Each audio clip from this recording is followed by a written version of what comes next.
guys, welcome back to my channel. Gue baru aja nonton film Decision to Live karya Park Chan Wook. Mungkin ini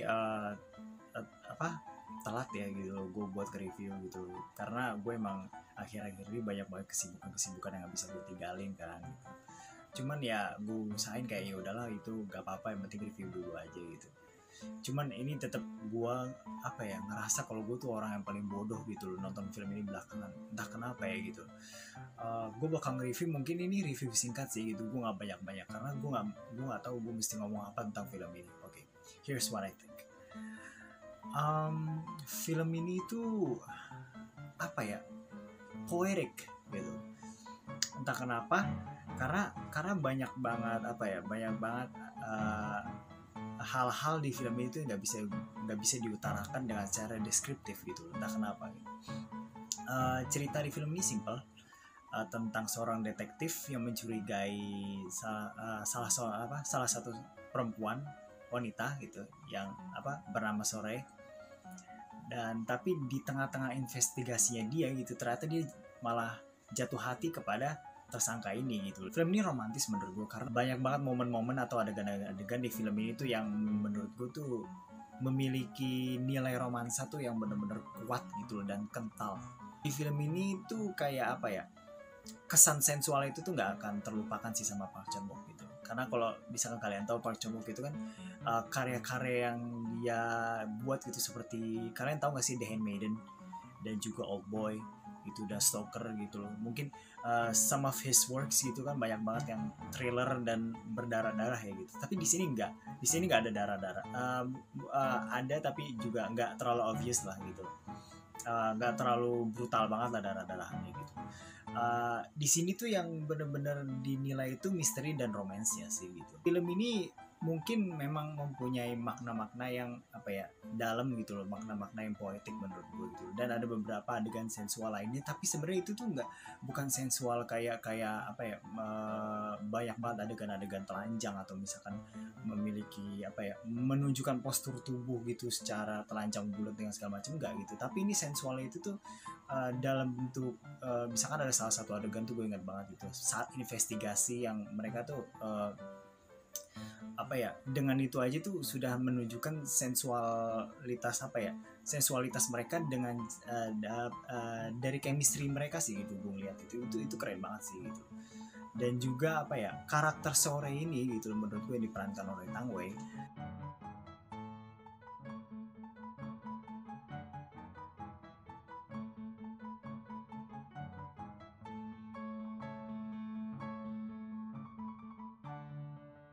Dia itu memiliki aura mistis gitu, aura misteri dia tuh melekat banget. Tapi entah kenapa dia juga membuat gua gitu pribadi gitu loh, gue merasa juga kayak iba juga sama dia gitu, merasa empati juga sama dia, entah kenapa gitu. Dia mempunyai sejarah atau misalkan banyak banget cerita-cerita yang perempuan dengan penuh misteri gitu loh. Tapi dia juga bisa membuat gue tuh empati juga itu sama dia gitu loh.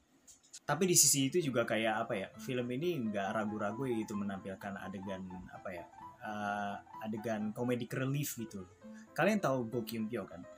Di sini Go Kim Pyo itu berperan sebagai seorang polisi kocak menurut gue gitu. Jadi meskipun emang film ini serius dengan romansnya, dengan thriller yang kental gitu, tapi sini juga disisipin adegan-adegan komedi gitu dari dia gitu loh, yang comedic relief gitu. Itu tuh sesuatu hal yang bisa dikatakan baru gitu loh menurut gue dari Park Chan Wook. Karena sebelumnya menurut gue film-film dia itu kayak serius semua gitu loh. Tapi di sini tuh kayak oke lah kita selipin gitu loh, bereksperimen, selipin lah komedi gitu loh, supaya nggak tegang-tegang amat gitu.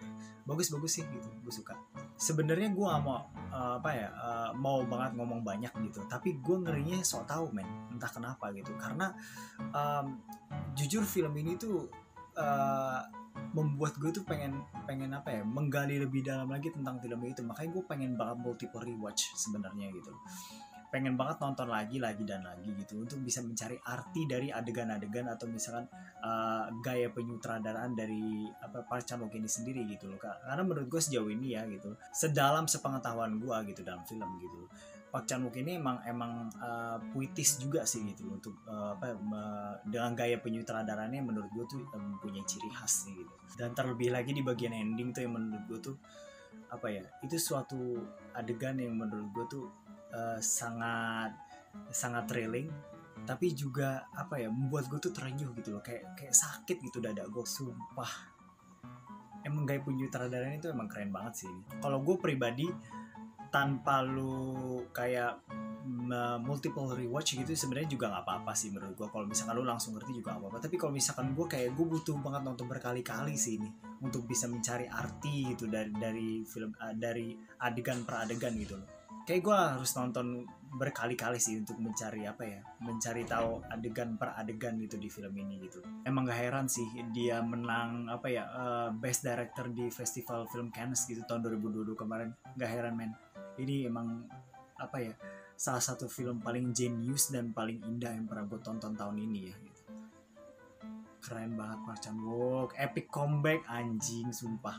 Gue pribadi sih gue bakal multiple rewatch sih gitu. Kalau misalkan emang dia udah tayang di layanan streaming, gue bakal nonton lagi gitu. Karena menurut gue nonton film itu sekali aja tuh nggak cukup sih. Karena banyak banget adegan-adegan terselip gitu loh, dan memiliki makna yang menurut gue tuh bisa aja berbeda gitu loh. Meskipun maknanya tuh menurut gue maknanya itu A gitu, tapi bisa aja maknanya itu B dan C gitu. Kayak banyak banget makna yang tersirat di film ini yang gue tuh nggak tahu sih gitu. Gue butuh banget multiple rewatch film ini gitu. Saksikan di layar paling lebar dan saksikan film ini menurut gue ya sendiri. Kenapa ya sendiri? Karena kalau misalkan nonton bareng sama temen gitu, atau misalkan bareng keluarga gitu loh, menurut gua sulit aja gitu loh. Kalau misalkan lu nonton bareng sama keluarga lu gitu lah, sama temen lu gitu, lu ngobrol sedikit dan lu ke distract, itu menurut gua tuh bakal lost track aja gitu, bakal kayak kehilangan arah aja lo gitu loh. Karena film ini menurut gua butuh kefokusan dengan tingkat tinggi menurut gua. Makanya sekali lagi kalau mau nonton film Decision to Live harus fokus banget, pakai banget. Oke, segitu aja guys video dari gua. Jangan lupa like, share, dan subscribe. Sampai jumpa di video-video berikutnya. Oke, see you, bye.